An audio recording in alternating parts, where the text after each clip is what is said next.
Questioner, is thought a creative power? Sir, I don't know what these two words mean, creative and power. That's not what we're discussing for the moment. We are trying to find out what the quality of love is in which there is no fear, in which there is no pleasure. If you do not want fear in love, you must also put away pleasure, because fear and pleasure are two sides of the same coin. So thought, which gives a continuity to desire as pleasure, must also give a continuity to fear. Fear of my wife and the pleasure of my wife, or my husband's, and so on. Thought cannot possibly bring about what love is, right? Thought can only create an image about love. Sir, it has no meaning. An image, a symbol hanging in a church has no meaning. So please follow this next question. Can I live in this world with my wife, with my family, without desire, pleasure and fear? If I have that desire, pleasure and fear, it would be dishonest on my part to use the word love. Do you swallow this pill? So I begin to ask, is it possible for thought in relationship never to interfere? Because when thought interferes, it will bring about in that relationship desire, pleasure and fear. Please follow this to the end. Is it possible for thought not to interfere at all? If we give up every desire, there will be no thought. Sir, that's just a supposition. Look, I have a husband or wife, and there is this agony going on between us, fear, desire, pleasure, anxiety, all that I call love. And I say, what a monstrous way of living, what a brutal existence it is. And I ask myself, is it possible for thought not to enter into this relationship at all? Which means, follow it carefully, that I don't chew over the sexual pleasure that I had yesterday, that there will be no question of domination either by me or by her, domination being aggression, whether sexual or in any other form, and that I am completely free, and so is she, because if I depend on her for my pleasure, I am a slave to her.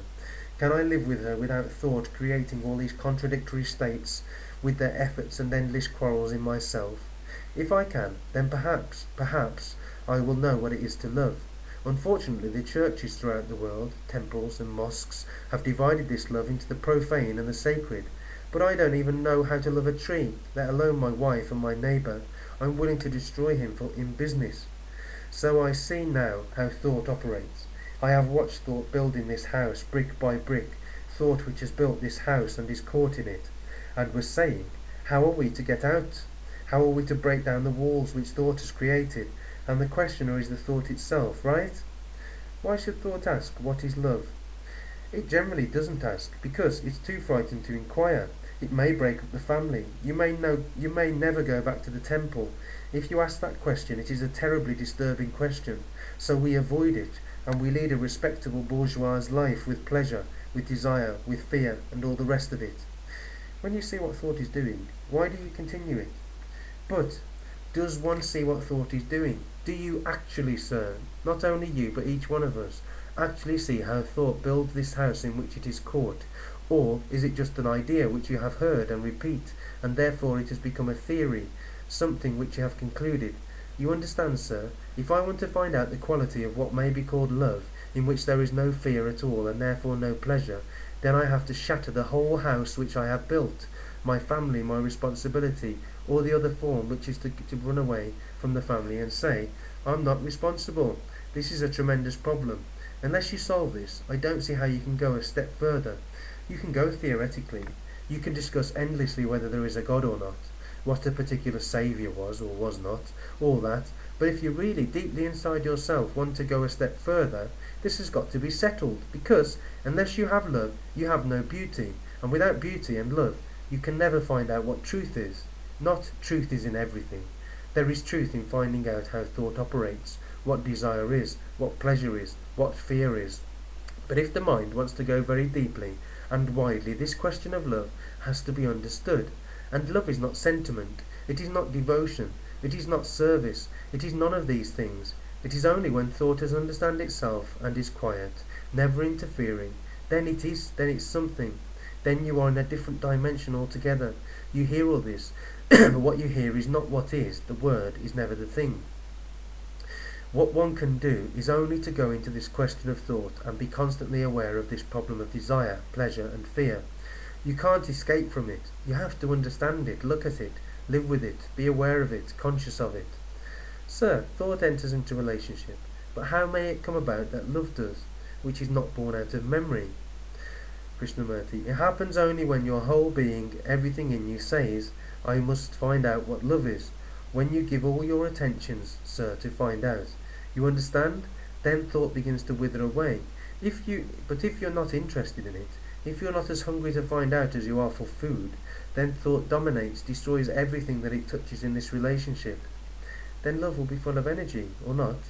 Find out, sir, the energy that thought, and thought is energy, wastes in desire, in pain, fear, anxiety. When all that is gone, then there is only energy, which is love. But you see, I really dislike to use that word because it has been so corrupted.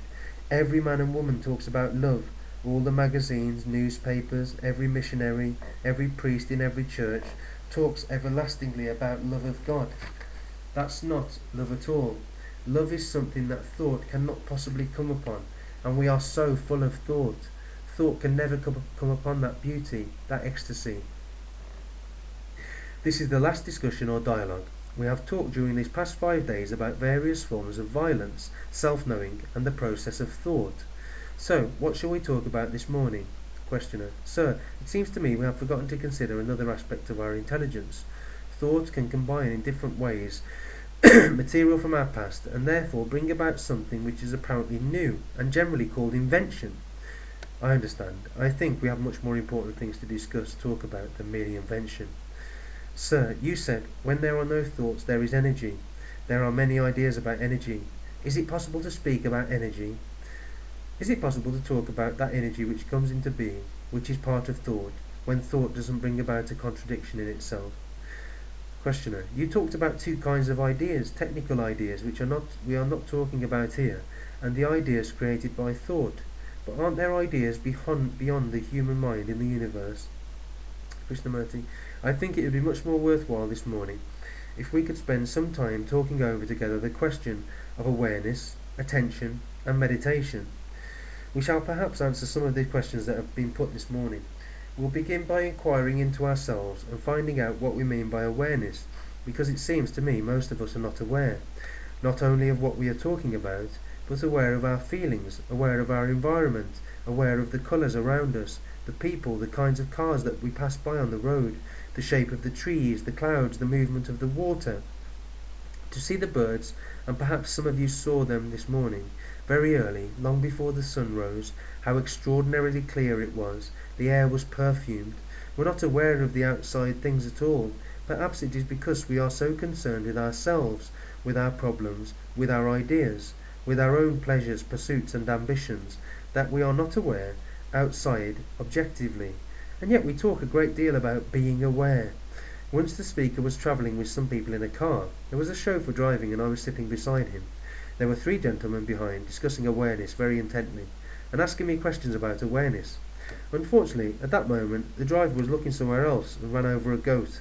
The 3 gentlemen were still discussing awareness, and yet were totally unaware, unconscious that they had run over a goat, and the chauffeur was not in the least concerned.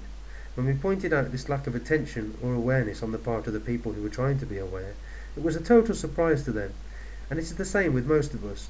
We are not aware either of outward things or of inward things. So, may we this morning spend some time talking about this awareness. Most of our minds are rather dull, insensitive, because we are unhealthy. We've had problems with which we have lived for days together, months, years. The problem of children, marriage, earning a livelihood, the brutal society in which we live. All that has made us insensitive, dull. Our reactions are rather slow. Such a mind attempts to be aware, hoping thereby somehow to go beyond the limitations within society, which society, the individual and so on, have placed upon it. In talking about awareness, I think it is important to understand how very simple it is. Not to complicate it, not to say it must be this, it must not be that, but to begin very, very simply, because it's a tremendously complex problem. We must begin very simply, go into it step by step, not analytically, but observing ourselves as we are, and being aware of what we are, and from there move step by step. Can we do that this morning, just for the fun of it? I think that will sharpen the mind, because we are rather crude people, assertive, aggressive, self-important, wanting to tell others what we think, what they should do, what they should not do. We want to boss others. We assume responsibility which is none of ours. So we live in a kind of self-important, self-projecting world of our own, And living in that, we talk about awareness as being something extraordinarily mysterious. So, if we may this morning discuss or talk over together a problem which is very interesting, and also if we could go into it very deeply, we will take a journey without end. Shall we do that? Don't agree with me, please. See for yourself if it's important or not. Because I feel if we can understand this very simple thing, we shall be able to understand the structure of our own mind, the states of various levels of our own being, where there is contradiction, where there is blindness, where there is self-assertiveness, brutality. We shall then become aware of all the boiling, burning things in us. So let's begin. First of all, don't let us define what awareness is, because if we do, each one of us will give a different meaning, a different definition. But we shall find out what awareness means as we go along. The moment you define what awareness is, you've already blocked yourself by words, by a conclusion. But if you say, I'm going to find out what it means, then your mind becomes supple, elastic, and you can go along. So let's get into it. Don't complicate it, because as we begin to look into awareness, it will become more and more complex. But if you start with the complexity of it, you won't be able to see its extraordinary simplicity, and therefore, through the very simplicity, discover the diversity and the contradictoriness and the dissimilarity that exists in this awareness. Am I making it too complex? You mentioned awareness about things and states of mind. Does that mean that awareness always has an object such as fear? We're going to find out. We're going to begin. Look, I know nothing about it, right? I know nothing about awareness. I'm going to find out what it means, not what somebody tells me.